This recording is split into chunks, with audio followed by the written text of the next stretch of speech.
تخيل عجل حوت ولد للتو، طوله 7 أمتار ووزنه أكثر من 2.5 طن. كم يحتاج من الحليب يوميا؟ وكيف يمكن له أن يرضع في وسط ماء المحيط المالح؟ أكبر مخلوقات وثدييات الأرض ميزها الله بآلية مختلفة تجعل من عملية الرضاعة سلسة وآمنة. فالغدد الثديية للأم تكون محمية في أخاديد الجلد الدهنية، لا تظهر إلا عندما يتوجه العجل نحوها. يتحول لسانه إلى شكل أنبوب يتطابق مع حلمة الرضاعة، بينما تملك أنثى الحوت عضلات تنقبض لتجعل الحليب يتدفق ويضخ إلى فم الصغير، بحيث لا يضطر إلى عملية الامتصاص، وبالتالي يتفادى دخول كميات هائلة من الماء.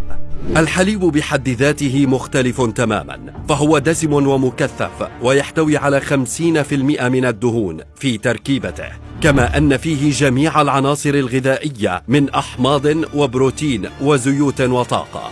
وتصل الكمية التي يرضعها عجل الحوت الأزرق يوميا إلى 570 لترا، في كل كيلوغرام منها 4500 سعرة حرارية، ما يجعل الحوت ينمو 4 كيلوغرامات في الساعة وبمعدل 100 كيلوغرام في اليوم.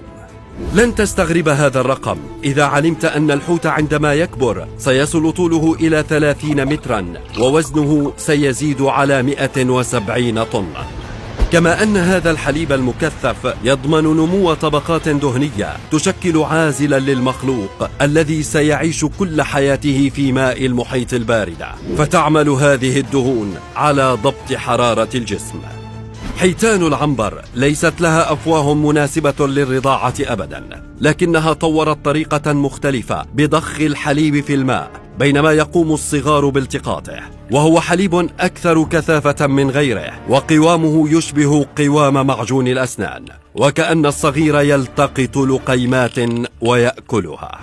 ومن العجائب في هذه الحيتان أن الأم عندما تتنقل بصغيرها من منطقة الولادة إلى منطقة التغذية التي تزيد مسافتها على 3000 ميل، لا تأكل أبدا خلال هذه الفترة، لأنها تكون منشغلة بحماية المولود من المفترسات. ويحتار العلماء بقدرة الأنثى على إنتاج 150 جالونا من الحليب يوميا لتكفي صغيرها، بينما تفقد 30% من وزنها. الولادة والرضاعة في قاع البحار والمحيطات بحد ذاتها مذهلة، وما غفل الخالق عن شيء أبدا، وكل يأتيه رزقه.